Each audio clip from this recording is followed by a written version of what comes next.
So what do you do when the birth that you prayed for turns out to be the birth story that you actually didn't want? When you first learn that you have a baby, your self-preservation goes to the back of your mind, and you want to do whatever you can to protect your baby. For me, I was like, I will suffer in order to make sure my baby's okay. When was that very first moment you realized, I know in my heart, this birth is not going to go how we planned? That was really, really hard because at that time, C-sections seemed like major surgery. It seemed very traumatic.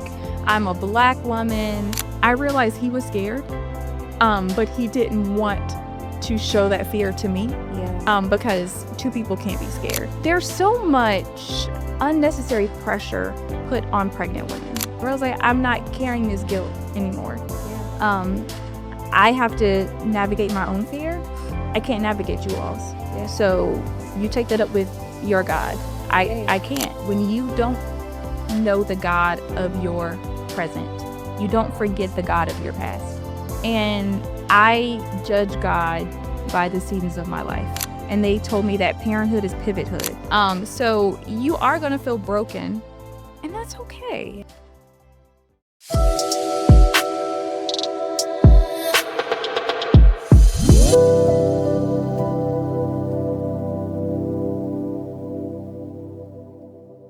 So what do you do when the birth that you prayed for turns out to be the birth story that you actually didn't want? When everything feels like they're falling apart, like what happens?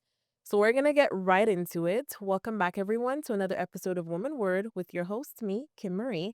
And if you're new here, this is a space where we gather and we uplift newly pregnant and postpartum women through expert guidance, real stories, and faith. I am here with my dear friend.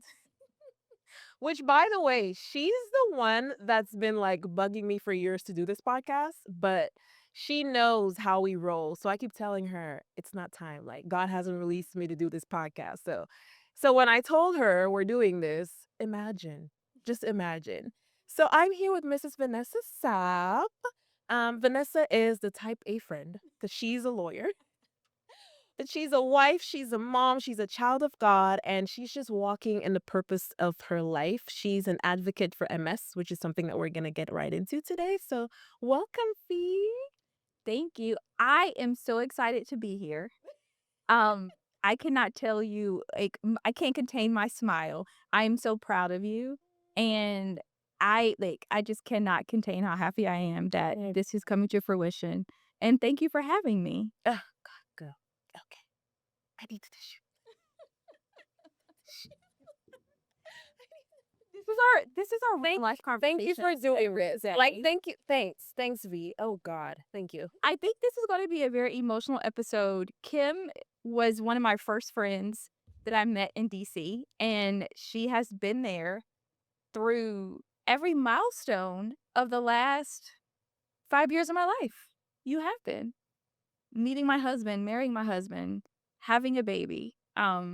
Correction. Been there. Almost 10 years of your life. Oh wow! It has been 11 years ago. Yes, yeah. Wow. And so like, yeah, it's very emotional. I thought about that last night. Yeah. You're a new mom. Congratulations. Thank you. What's it like being a first-time mom? And tell us about the boy, who I'm obsessed with. Oh my gosh. It is everything that everyone ever told me it would be. It is exhausting, chaotic, but beautiful. I am obsessed with my son, who turns 5 months on Sunday. Little Romy, as you call him. He's beautiful. Yeah. And he's my he's not 2 feet, but he's my little 18-pound boss. Yeah. He is bossy. Like, he has shown me multiple times what he's capable of. Yeah. But we love him. So V, we could just get right into it. Can you chat a little bit about multiple sclerosis or MS, which you're an advocate of? It's something that you've had it carrying Roman. Can you tell us, well, the listeners that aren't familiar, what that is? Sure. It's an autoimmune disease that basically attacks the nerves in your brain and your spinal cord. It's often called a snowflake disease because no one's symptoms are the same. Your symptoms don't always stay the same throughout the course of your life. It is a lifetime chronic disease. It is not fatal, but it's going to cause symptoms that you are going to have to manage throughout your life. My symptoms were fatigue, tingling, vision changes, balance coordination changes. I had a very weird tick behind my eye for a couple of months. Basically, it's your the wires in your body are getting crossed. So my knee might be in pain today, and my brain is like, "Oh, that's weird. Let me attack those nerves," and it leaves lesions on your brain that heal over time. So it's just a the wires are crossed in my body. Okay. Well, was there any fear that you had when you first found out you were pregnant, knowing that you do have this chronic illness? Absolutely. For a lot of women, they don't even find out that they have MS until they have a child. Really? Because there is that huge hormone dip in your body. So postpartum, your body is haywire anyway. And a lot of women were finding that they were not recovering from childbirth as quickly as they thought. Doctors, which I'm sure you done an episode on, do not listen to us. And they categorize every symptom as you're just postpartum. Yeah. To Mia, there's another Christina Applegate, that they just had really, really tough journeys, because there is a hormonal relationship to MS. So I was really nervous about how I was going to respond once I had my baby and if I was going to need even more help. Go back to the I don't like asking for help. Yeah. I was really nervous about if I was going to be incapacitated after I had a baby. Mm. I didn't know that it's postpartum that most women find out they have Mhm. MS. Mm. Wow. Mhm. Oh my Yeah, gosh. it's and a lot of women I was very lucky. I would say blessed because this is a faith-based podcast. I was blessed to have a provider that listened to me Yeah. and took me seriously. Yeah. A lot of women, they go through years of not having any answers, because the symptoms could be how do you explain to somebody that you're tired? We're all tired. How do you explain to somebody that you have an ache in your leg on Monday, and then by the time you get to the doctor on Tuesday, the ache is gone. So I just had really, really good providers that did not think that my symptoms were a joke and took me seriously. Mm. Yeah. So what about your doctor though? What did she when you first found out that you were expecting, what's like one thing that she told you or how did she prepare you? She prepared me to have a support system in place. She did not mince words about what could happen. And so she let me know that you need to clue your husband in, you need to get your mother-in-law, your friends, you need to have some what ifs in place just in case you are in a relapse and you're not able to change a diaper. We had a very frank discussion about the cost benefit analysis of coming off the medication. Mm. Essentially, MS drugs are old chemotherapy drugs, at least the one that I'm on. It's a new drug, and there's not a lot of research regarding how it impacts a growing fetus. My neurologist made the decision of where you are, where my MS was, she felt like I am more concerned because I'm her patient. So I'm more concerned about you coming off this medication and what it could do to your MS. The research hasn't proven to me that this is harmful to your baby. Yeah. So I stayed on the medicine. Okay. That was a cost benefit analysis I made for myself personally under the direction of my doctor, just because if she felt very uncomfortable about me coming off the medication and what that would do for me long term. And then she knows the type of person that I am, that I would rather I would be struggling more emotionally if I couldn't parent my child. Mhm. And if I was in a relapse, I could manage the medication. I could manage treating a relapse. I just wanted to be there for my child. Everybody else has to make the decision that they make for themselves. My husband, my support system, they were very nervous about me coming off the medication. So that's where your faith comes in. And you say, you know what, Lord, this is a very unknown terrain, but I'm going to trust you to protect my baby Yeah. and protect me. Yeah, yeah. Did you have any type of doubts about like maybe I should get off of this one or maybe just stay on this one or I definitely did. The internet can be a wonderful resource yeah. when used sporadically. Um, of course, when you first learn that you have a baby, your self-preservation goes to the back of your mind, and you wanna do whatever you can to protect your baby. So for me, I was like, "I will suffer in order to make sure my baby's okay." Yeah. And it took me a while to reframe my brain about me taking care of me is also taking care of my baby. And I'm older, so my pregnancy was closely monitored. And the prevailing advice I received was, if you're okay, baby's okay. Mhm. And we don't know enough for you to make any drastic changes. Um, Second pregnancies, I might handle it differently, Mhm. maybe. But for this pregnancy, where my MS was, I stayed on it, and he's 5 months and, Yeah. growing and developing. He's doing great. Yeah, yeah. So to piggyback of how we started, you are a first-time Mhm. mom, first baby for both you and your Mhm. husband. How did that pregnancy shift your relationship and with your husband in both a beautiful way and maybe really hard ways? Mhm. Looking back on it, I it challenged our communication. I am a very self-sufficient person, and when you are pregnant, there are distinct limitations on your energy, your emotions. I had to rely on him for so much, and he stepped up, but it was very uncomfortable for me to need him in so many ways. Physically, emotionally, that was a challenge for both of us processing our fears about my pregnancy. We just really had to cultivate our judgmental free safe space Yeah. where he could open up to me about, I think you're doing too much Mhm. and you need to chill out. Yeah. Or will you drink this water because the doctor says you're dehydrated? Um, there were 2 times I ended up in triage because I was doing too much. And it's hard to tell your husband to shut up when you're in the hospital because you didn't listen to him. Yeah. So it really challenged our communication. Um, and we had to fall back on just being friends Yeah. and had to shift our reliance structure. I had to take a step back and allow the house to function without me. And realize that his way is different. Doesn't mean it's wrong. It's just different.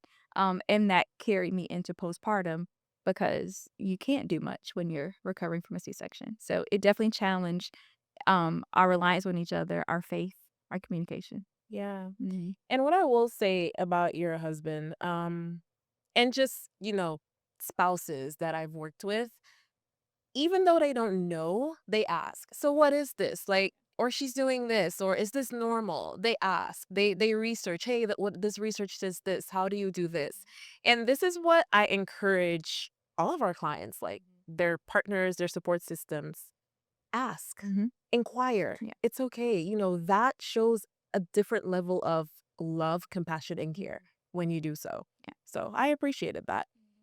So you spent 9 months working and like doing what you got to do for Roman. Um, but then things didn't quite go your way, Mhm. which you're gonna get into.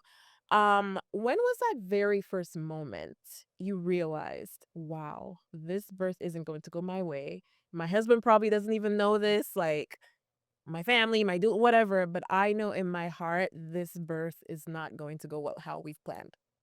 I remember this day. We were at George Washington Hospital. I was 36 weeks. Mm-hmm. Um, Starting at week 26, we knew baby boy was Breech. Yeah. And everyone said, "Oh, he's going to flip, he's going to flip, he's going to flip." Um, and I kind of put in the back of my mind of, my baby's a little stubborn, he's going to flip. But we went to 35 week, and my OB at that time said, "You got about 2 weeks for him to flip. And if he doesn't, we can try to flip him manually, or we can start looking at alternative birthing options." Which is just a scary way of saying, like, you're gonna have a C-section. And we were just doing all of the spinning babies, just waiting for hoping that he would flip, and I kept looking at my stomach, every move, I was like, "Oh, he's moving, he's moving." We're in the room, and you lose all shame when you're pregnant. I mean, people just see you, like, half naked. By your 3rd trimester, you don't care anymore. And doing the, ultrasound, and I see the doctor's face, and you just see her preparing because by this time, like, we had developed a relationship. She knew my type crazy. And she said, "Yeah, he just is not getting the message, he just is not wanting to move." And I felt in that moment her really trying to shield me from a truth that I wasn't at that time ready to accept. Yeah. And she immediately went into, "But there's things that you can do. Like, he's in prime position where we can try to move him." And at that time, I was not processing anything that she was saying Yeah. until I finally said, I was like, "So I'm not going to be able to deliver this baby vaginally. Like, there's a likelihood that I'm gonna have a C-section." And I told her, "Don't fluff it, just shoot it to me straight." And she said, "Yeah, I at this point, the likelihood of him moving, I think she said was 2%, moving on his own." And that was rough. That was really, really hard because at that time, C-sections seemed like major surgery. It seemed very traumatic. I'm a Black woman, um, with a healthy distrust of all these interventions, and I was scared.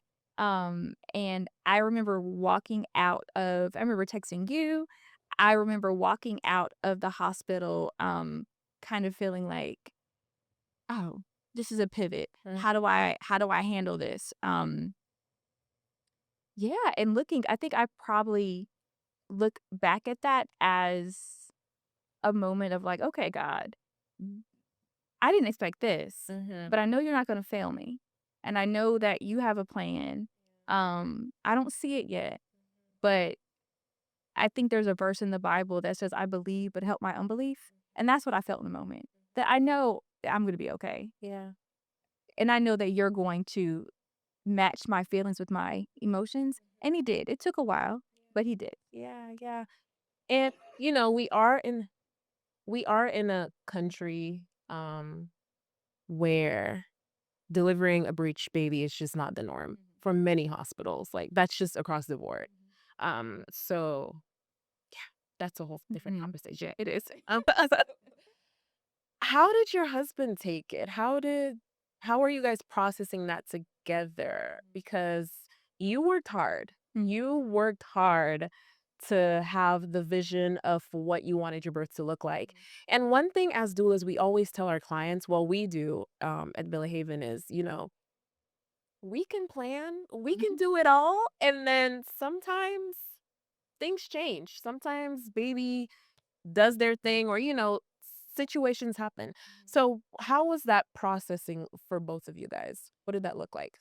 Looking back on it, I realized he was scared, but he didn't want to show that fear to me, Yeah. because 2 people can't be scared. Yeah. C-sections were not something that anyone in our family had ever gone through. Both of our mothers had their babies vaginally. The women on his side of the family had their babies vaginally. So it was a very foreign concept. Mhm. So he was scared and had a lot of questions. Yeah. Um, and we process fear differently. Mhm. Um, I believe in his mind, he would have wanted to, "Let's try to move the baby and Mhm. let's just, see if we can get to that, like, there's a 2% chance." And for me, I'm like, "There's too many variables here. Yeah. I need to I need to get back some level of control." And so having the C-section and getting my mind and heart ready for it was important to me. And I just had to communicate that Yeah. and then give him space to have his feelings Yeah. and then say, "Hey, but I'm the one that's going to be there on the table. And this is why we have a doula. So we can like take this on together." Yeah, yeah. And you guys made the decision that was best for your We did. everyone has a choice to do whatever. That's what was the decision that was best for your family with every card that you were dealt with the MS, with everything that was going on as well. And you stood firm in that. So I was proud of you. Thank you. Really, really proud of you. Yeah. What helped you release the guilt though of that? Maybe, oh my gosh, that should have been, or maybe there was some type of disappointment as it relates to how you thought your birth story would have been versus how it was. You. Oh my Um, gosh. I feel that there's so much unnecessary pressure put on pregnant women. to live up to other people's expectations of what birth should look like. And I say this as someone in an African American family that is more inclined to just give in to cultural norms and not push back. And you told me you made the decision that is best for you. Mhm. That's it. End of sentence. And that provided me a permission structure to say, thank you for your concern, but I made the decision that is best for me Yep. and my baby. Yep. And I think having a professional who's also a really good friend provide me with that confirmation was a game changer for me where I was like, I'm not carrying this guilt anymore. Yeah. Um, I have to navigate my own fear. I can't navigate you all's. Yeah. So you take that up with your God. Hey. I can't. Hey. I have to focus on pivoting, and being able to be vulnerable and say, "Hey, Kim, this is what the doctor's saying. Am I a bad mom for wanting to do it this way?" And you were like, "No." Mm. And let's immediately pivot and let's figure out what C-section looks like. So I think having a support system that listened without judgment and said, "Your birth story is your birth story." Yeah. And the most important thing is healthy mom, healthy baby. Yeah. It's just we're living in such a social media filled Yes. and influenced world where everyone has an opinion. Every provider is like, no, you do this way, or no, you have this, or you have this type of birth and so forth. It's important to have families understand, do your research, understand both options, Yeah. you make the right decision for you. And that's it. Yeah. That's literally it. And one thing that you said that stood out to me, I remember distinctively. You were like, this is God's plan. Mhm. This is God's plan. So would you say that's something that helps you embrace the change of it all? Is leaning on your faith? Yes. My dad is a preacher, and one thing that he has always told me is, when you don't know the God of your present, you don't forget the God of your past. And I judge God by the seasons of my life. And there has never been a season that God has failed me. And there's never been a season where he hasn't surprised me with a challenge. And I feel that for someone who loves control, um, God reminded me ever so lovingly throughout my pregnancy, you're not in control of none of this. And I think hearing from the doctor that, yeah, your son has gotten in this position and he's just not moving. And it's funny now because he laid right under my ribs starting from week 26 till birth. His head laid right near my ribs. And that's how he lays now. He lays in the same exact way where he likes to lay on my rib. And that's just a funny joke between God and I Yeah. that it just reminds me of, like, how small we really are in the grand scheme of life and how God is like, "This is a gift I'm giving you, and this is the testimony that you're gonna have." And hopefully, there is a mom who's hearing this Yeah. that might have been told, "Your baby's not gonna move," or "There's some health complications," and or "There's a pre-existing condition, and you can't have your vaginal delivery." And for you to know that you're gonna be okay. Yeah. You're going to be fine. Your baby's gonna be okay. You just have to pivot a little bit. And that there's a reason why some babies don't move. And when he's older, I will tell him, you just got comfortable and just didn't want to move. And I felt the Lord say, not your will but mine. Yeah.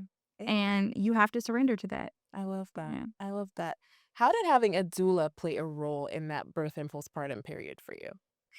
Um Having a doula during the postpartum during the birth period provided faith and data-based support.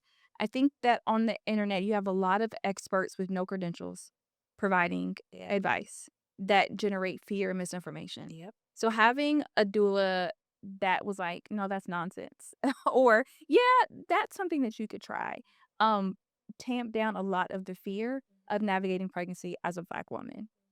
Postpartum, I remember the first visit postpartum you came to the house, and the look on your face was like, "Sit down."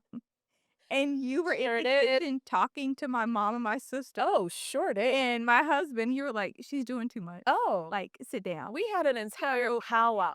An entire powwow with I had one with your husband, then your mom, then your Mm. sister.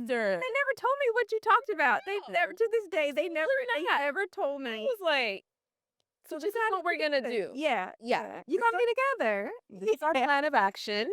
And this is what we're gonna do. Yeah. Yeah. It's a game changer, and I think that, for anybody that is facing pregnancy, especially in the DMV, get a doula, because you need another voice in the room advocating for you. Having a doula, you directed me to the hospital where I had my baby. I had phenomenal providers. I was listened to. Yeah. They put up with my questions. They put up with the craziness. There was nothing about my C-section that was unknown to me. That was a surprise. That was a shock. And having a doula that just you were the first face I saw when they wheeled me in the hallway Mhm. and you're coming down from, like I just saw the inside of my body, I just saw my baby, um, and my husband was 'cause Roman had to go to the NICU briefly, so my husband was off making sure he was okay, and he was, talking to both sides of our family that had 1,000 questions, and you were there providing me with a sub sandwich. And so it was just an all-encompassing experience where I really was not scared. And I think as a Black woman having a baby in America, you deserve not to be afraid. Yeah. Yeah. Yeah, that's good. Well, what would you tell the mom who is listening, who feels like birth broke her or who feels like, "Oh my gosh, this is how I wanted this to look and it didn't look that way." What do you want to tell her from your own healing of your birth? Your feelings are valid. Um, that breaking the word break has such a negative connotation. But I do feel that motherhood is such a foundational, like such a transformational event that there are parts of you that are going to break, but it is preparation for parenthood. I remember speaking to my friends who have children, and they told me that parenthood is pivothood, and you have to learn how to pivot. That's good. And you have to learn to say, "Oh, I want you to go right, but the baby wants to go left." Good. And what are you gonna do? Like, keep dragging your baby left? Like, you're gonna pivot and say, "Okay, like, this is what we need to do." Yeah. So it was just like a learning experience that I said, "Okay, God, you're teaching me to trust you at a deeper level.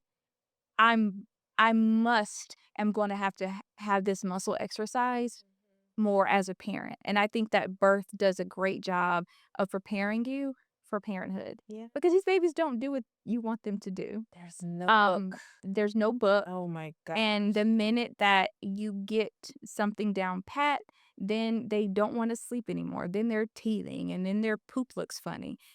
So you are going to feel broken, and that's okay. Yeah. That's okay. Allow God to rebuild you in the most beautiful way, and you will feel stronger. That's my personal testament. You will feel the strongest you've ever felt. Like you feel freaking unstoppable. You'll be covered in boo boo and Love that. spit up, but like you're gonna feel like Superwoman. I love Yeah. that. I love that. What's one word that describes the season you're in right now? Perseverance. Yeah, perseverance. Yeah. Yeah. Okay. Mhm. Thanks, V. Thank you. Thank you for coming. This was beautiful. I appreciate you. Yeah. And you can find Hadassah on every social media platform. That's the midwife. And her exact information will be on the show notes, in the show notes, if you'd like to reach out to her directly and find out a little bit more about her practice. Thank you so much, guys, for joining us on this episode. As usual, please share, like, subscribe, and send us your emails. We want to hear about the topics that you're interested in and what you feel is important to hear right now. So we will see you next time.